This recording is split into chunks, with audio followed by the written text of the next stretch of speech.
Yo man, welcome to Insta Chat with the Journalist. I'm Andy, of course, the journalist, and today my guest is none other than Citizen Deep.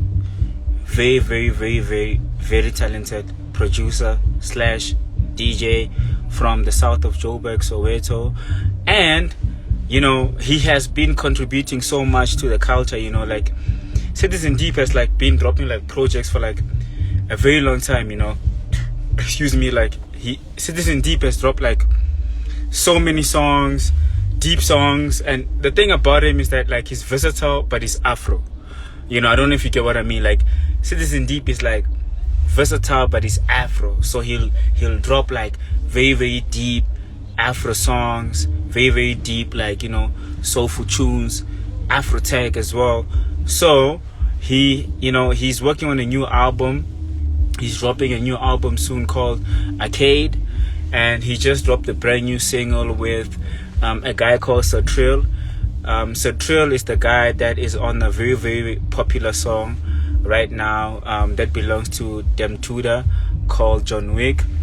And yeah, man, you know, and the interesting thing about, you know, Dem Tudas and Sir Trill and all those guys are like, everybody just dropping like dope music, you know. It's not even about like I'm a piano, it's not even about the genres, it's just about like dope music. So I'm very excited to be talking to Citizen Deep. This is like the second chat that I'm having with him, and it's not going to be a long one if I'm being honest, you know. It's just going to be a chat about like, and you know, what's in store for like, you know, his fans. And yeah, man, you know, but I'm just curious about, you know, the slow down tempo. But before we get to that, yo, bro. Hola. Can you hear me clearly? Yeah, no, I can hear you, man. Are you good?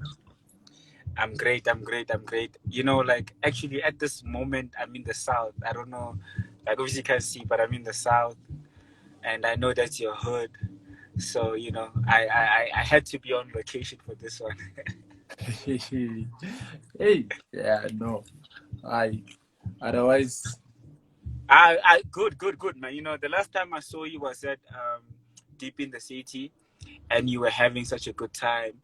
And, you know, just that interaction with you at Deep in the City, I could tell that, you know, you really love music, man. Because, you know, you're not a dancer, but the way that you were interacting with the music was just like on some other level. So shout out to you on that, you know. No, big ups, man. Big ups. Yeah, man. And since our last chat, you know, I've been following you, seeing what you've been doing. I know you've been like doing a lot of like production for other artists like Ladies Are Mine and so forth. But most importantly, and that's why we're having this chat, is that like, you know, you're working on your very first like solo, full length body of work called Arcade. Yes. Finally, man, you know. After I don't know how many years, 11, 12 years. Why now? Why not now, man? You know, because every time before coming to a decision like this, I'd ask myself, am I ready? Or I'd be asked that, are you ready? Are you ready that you want to drop a big project? So this time I'm like, what am I waiting for, you know? We've been under lockdown for like 300 and something days now. Over a year we've been under the lockdown. And there's no pressure. There are no clubs. You know, we can't restrict ourselves to making club music because we can't be playing that. You know, there's nowhere we could be playing that kind of stuff. So, yeah, the year that we spent in lockdown, I was in the studio, and I guess the influence, you know, being these four walls, being in that space, you know, that's where I found myself. I was like, okay, no pressure from anyone else outside.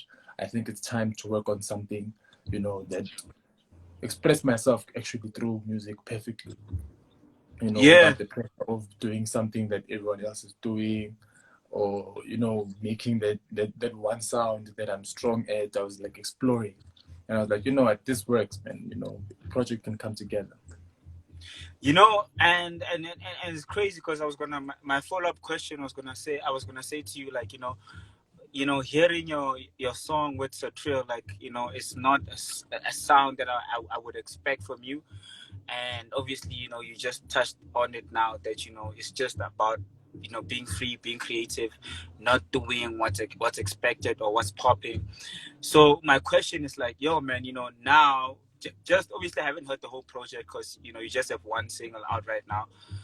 Hearing that song, it's chilled, it's laid back, it's very musical. You know what I mean? Like, it's a song that kind of like speaks to emotions. So without putting, words in your mouth, like, what is your vision sonically moving forward? Are you creating your own sound, or what are you doing, like sonically moving forward? Well, I'd like to believe that we are making electronic music as producers. So there aren't limitations to that. We've been bragging for years that it's a fusion of different sounds, but it doesn't necessarily have to sound like your any other thing, man. Any other thing that you've heard before. It's electronic. We're experimenting with the sound. So I'm not going, off renting from the house. I believe that it's house still, but it's about me coming out as a producer, not just as a Afro house producer, because there's so much that I can do. Like you've mentioned earlier on, I've been making music for other artists as well, and I asked myself, like, is this the only time you're gonna get to experiment with sounds, to not limit yourself? And I was like, no, this defines me. So it's a wide variety of sound. It will be dance, but yeah, it's just dance music, man. Be it slow or fast, it still sounds like Citizen Deep, definitely. So where I'm going with the sound is just exploring. It's dance, man. And I thought it was interesting that the feature, the vocals that you have on has like one of the biggest songs in the country right now. So I just want to know, was it a strategic move, or was it just like something that just happened? Yo, with Sir Trill, yo, it's been years, man. We've been working on music for years, and it's across different genres there. So there's the up-tempo Afro sound, there's what you just heard on the Saba, the single that's out. There's hip-hop stuff, there's what's this Afro beat stuff, So we've worked on so much together. And with Sir Trill, it just happened because we had a collaboration that we did like 2-3 years ago, and I needed a verse for that song because we had a fire hook for it. I was like, you know what, so let's get a verse for this. And then he heard this beat, and then he's like, yo, Deep, tell me that this is on the album. I'm like, no, it's not. Like, it's not on the album because it was more of a up-tempo album. And he's like, no, man, you have to put this on. And in less than 10 minutes, he had a hook for the song. And it felt like a single. It felt like something that had to come out, Like, yeah, it wasn't a matter of, okay, let's strategize. Because you have a hot song now, let's drop it. No. It just happened. We just felt like, okay, this song works. It works for this time. Because radio is what people listen to a lot now, when they want to listen to music. So that's how it made sense. Yeah, I love the song. It wasn't, I didn't expect that type of song from you, but I was like, I'm jamming to the song. And, but, anyway, back to your project. So Arcade is actually an acronym, right? So, but can you just explain like the name Arcade, what it means, your upcoming album name? You asked me a question, you were like, why now? Remember? Oh, yeah. You asked me a question. You were like, why now? It's been 11 years. I'm dropping my first album. It's a rare thing to happen. Hence, I'm calling the album Arcade. It's a rare collection of art designed to entertain. It doesn't happen that I put together a project all the time. And looking at my discography, you'd expect more music from me to be out there. But I'm starting now to give you a full body of work. So it's a rare thing for me. it's a big step for me. So yeah, that's why it was Arcade. It's been a baby of mine for like a few years now. I've been holding on to the name, waiting for the right time, like you asked. So yeah, man. And now finally 2021 is the right time to drop. I mean, I know basically when it's gonna drop, but tell us, bro, like, when is the project dropping? Like, are you gonna drop more singles before it drops, or are you just gonna drop it? Tell us about the date. There are two more singles coming. There are two more singles coming, beginning of next month and the end of next month. The album's coming in June, the 25th of June. The whole thing's gonna be out. It's a 14-track album. It's not just the slow stuff. It's just house music, be it those radio tracks, those club tracks, Afro tech, everything. It's just a taste of everything. I have the next single that's coming out. It's a collaboration with my piano artist, Dova, and we have worked with Berita on that song. It's a different vibe as well. And then the other single is more of an Afro thing, because now people are gonna be like, it's a very big risk for me, because I don't know how it's gonna be received, but I believe that the music will speak for itself. So towards the end of next month, we're gonna have a up-tempo song, myself and Kasango featuring Ubugega on a song called Lizwi. So I don't know, man. Maybe in the future or in the coming week we'll decide to put out snippets or something. But I just stay tuned, guys. But in June, the 25th of June, it's dropping. Okay, I know, that's dope, bro. That's dope. Second last question. Let's just talk about like the vocalists that you've dropped.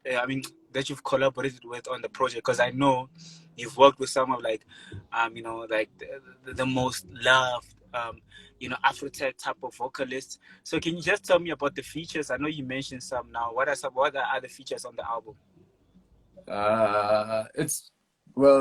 I featured people across different genres. Ne? There's an R&B duo. They call themselves. They go by the name of Aqua and B.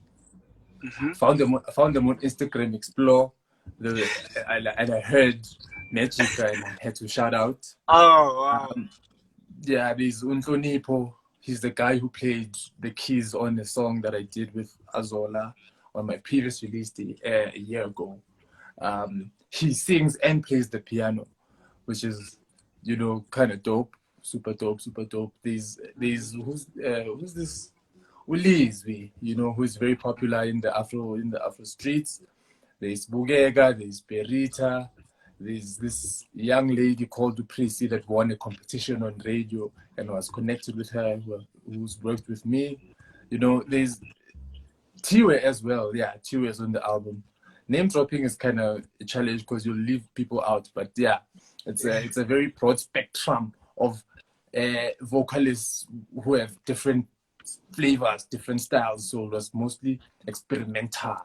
But yeah, man, it's gonna come out soon and you'll have the full track list then. Yeah, no, dope stuff. On a lighter note, on Facebook, you shared as Gupu written something like, what is it written about gigs? Something about gigs. It's wash. Yeah. What is that about? I got myself as Gupu. Isn't it? Most people, there's spiritual people, they go to Binyanga and then they get this washer to take out their bad luck, So we went to get this washer to get more kids, and already things are happening. So this washer it works perfect. You must go on my Facebook to find it. I know, that's dope, man. Yeah, Citizen Deep, brother. This was just like just a catch up, on your latest project and what you're working on. And I'm a big fan of your music, and just keep blessing us, brother. And yeah, man, keep dropping music, keep doing you. We appreciate you, and it's all love. My last question is there anything that I left out that you might just want to put out there? No, not really. We covered everything. Hopefully, everyone in the live knows that there's an album called Arcade dropping on the 25th of June, and there's a single out featuring Sir Trill called Uyamsaba. Yeah, I hope everyone knows that. Yeah, I know, dope stuff. Please. If you just joined us now, please, this interview will be published on the timeline. Do check it out. And yeah, man, Citizen Deep is working on an album. His first full body of work. He's been in the game for like more than 10 years. This is like his first project, so it's a special one. And yeah, we all can't wait to hear it. And don't expect the typical Citizen Deep, because he's an artist. He's gonna experiment, and it's gonna be fire. And I, for one, cannot wait to hear it. So, brother, thank you so much for your time. And okay, one last question, because I think it's an important one. Someone is asking, how's the residency at La Parada? Oh, La Parada. I haven't been there in a while, hey. That didn't go as planned. Go La Parada, because I wanted to go there every Sunday. But then, yeah, with management, we discussed, and we had different views and don't. So we decided that we're not gonna play La Parada on Sundays. You know what, bro? Like, Ralph, Citizen Deep is giving you a PR answer. I'm gonna tell you the truth, because okay, first of all, I don't know what happened, but I'm gonna tell you this: niggas don't want to pay. Hey, and that's what. Hey, but that's just me. Don't quote him. That's what I said, and I don't know the full Mali. But man, sometimes it's not that. There's a lot that comes down to these things. Main factor for me, La Parada is a restaurant, and I looked at it from my point of view, like, how would I feel on a Sunday if I wanted to take my girl out to go have lunch, but then there's a DJ plastic music there, but my Afrotech, silly party there, we can't even hear each other. So I looked at myself from that perspective, and I was like, you know what, nah, let's not force them to go this route and play this kind of music on a Sunday. You understand? So we was like, it's not gonna work for us as well, because we wanna go like in. So yeah, no. I feel you, and with that being said, it's like, right now I'm outside Moja Cafe, and the sound here is crazy, and I'm just like, damn, like Afrotech gigs would work here, because they made sure that they invest in like proper sound, and you don't get that like everywhere around, Joburg, like people always have like, like apologetic sound or whatever. That's what I call it. It's like, and also Afrotech, it's like for a specific mood. You don't just fucking play Afrotech, like, you know what I mean? People like negotiating, first of all. They like negotiating. They're going to negotiate the venue. They're going to negotiate the sound. But whole sound ya chutao. Whole sound ya chutao. Pioneer doesn't play flash drives, or is not well serviced, and then they expect you to play a very dope set. Do you understand? So now people in the crowd, they don't really care. They're not going to say, his equipment was bad. They're going to be like, no, his set was bad. You understand? So people like discounts. So a place that invests in the sound, in the venue, everything's gonna go well. You understand? Everyone's gonna perform properly and be happy, and then the fans are happy as well. Instead of hit it out and play with a badly service mix. We've been there, and we wouldn't like to go back to that situation again. So yeah, places like your Moja, places that invest, man, you can tell, by the events that they have. You can tell that, okay, they take this thing seriously. That's what I believe. Yeah, you know what, man? You and I can go on forever and discuss the politics of the industry, but that's not what it's about today. Today, it was just about catching up about, your project. And yeah, man, we appreciate you, brother, like I said earlier on. And thank you so much for your time. Thank you, Siyabonga. Have a great night. I can see you in studio. Chances are after this, you're going to be working on some fire projects. And yeah, man, keep them coming. Nah? Thank you for having me, my man. Thank you to everyone who has joined the live. We really appreciate the support. Wouldn't be who we are right now without the support, you know. So yeah, man. Thanks a lot. All right, sharp. Hola.